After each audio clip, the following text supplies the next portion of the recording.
I call the honourable member David Clendon. It was close, Mr. Clendon. Thank you, Mr. Speaker. Yes, I was enjoying the previous speakers so much as rather sudden ceasing took me by surprise. Sir, I'm pleased to speak for the Greens on this Advanced Technology Institute bill today. We will be supporting this bill at this reading. However, our continued support will be relying on some clarity and us getting a degree of comfort about some of the aspects of the structure and the operation of this proposed organisations.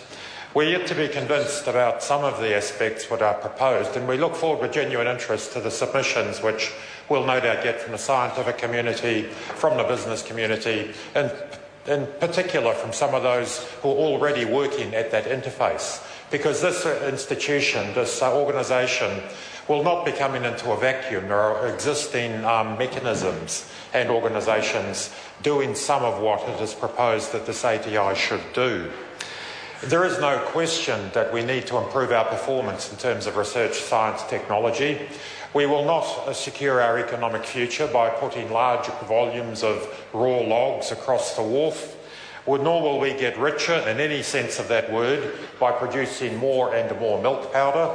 These are low value, high volume commodities, and that is not the future economic future of New Zealand or New Zealanders.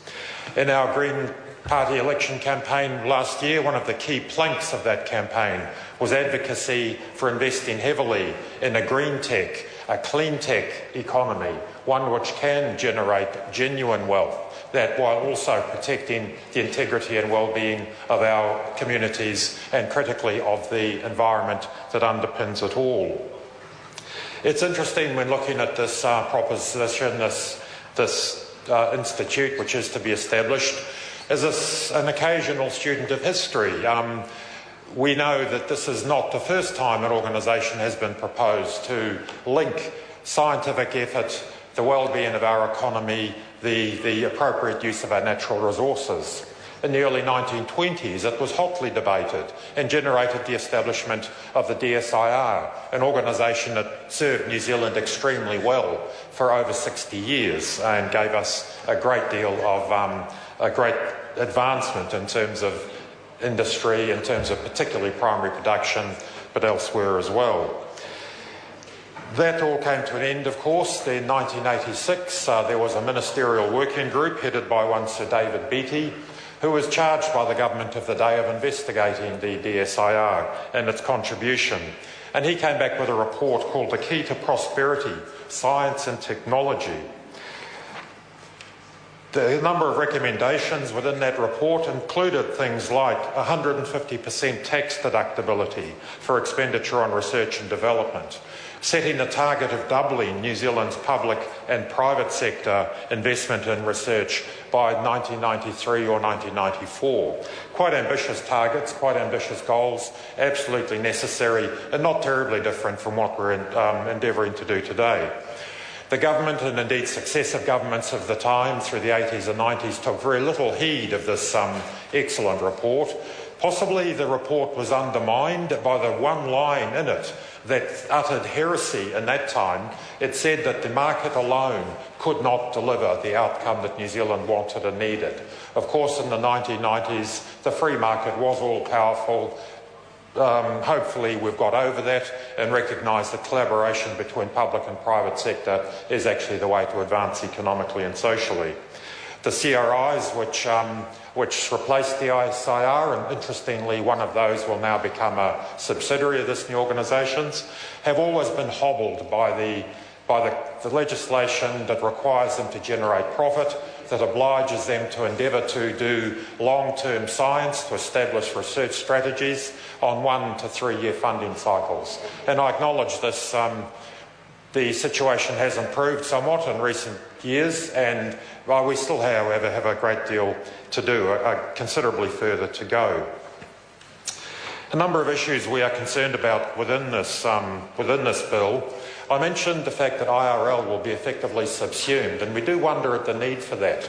IRL has some responsibilities in terms of engaging with industry, notably in the high-end, high-value manufacturing end, but essentially is a research organisation. And unless I've got it very wrong, this new institute will not be a research organisation. And I do wonder why this path has been taken to effectively create a very uncertain future for IRL, not least of all for the 360-odd people currently working within that organisation, who as recently as late July this year, through the PSA rep, expressed their serious concern that they had absolutely no idea what was going on. They didn't know what their future was. They didn't know if they had a future within this new structure. They had no idea what it meant for existing research projects. And that's a major oversight, and it does lend weight to the proposition we heard from Mr. Cunliffe that perhaps the focus has been far too much on the management and far too little on the science. Nothing will undermine this proposition more quickly or more comprehensively than undervaluing the scientific community that will generate the horsepower that is the underpinning of it. For the last several decades, we have been exporting many more scientists than we have been exporting science. That has to stop. Creating this level of uncertainty in a very key CRI, Industrial Research Limited, is not helpful to reversing that trend, and we hope that will be acknowledged. Sir, I note that with interest that within the bill it says that the institute will be a Crown entity, but nowhere in the bill does it actually define what category of Crown entity.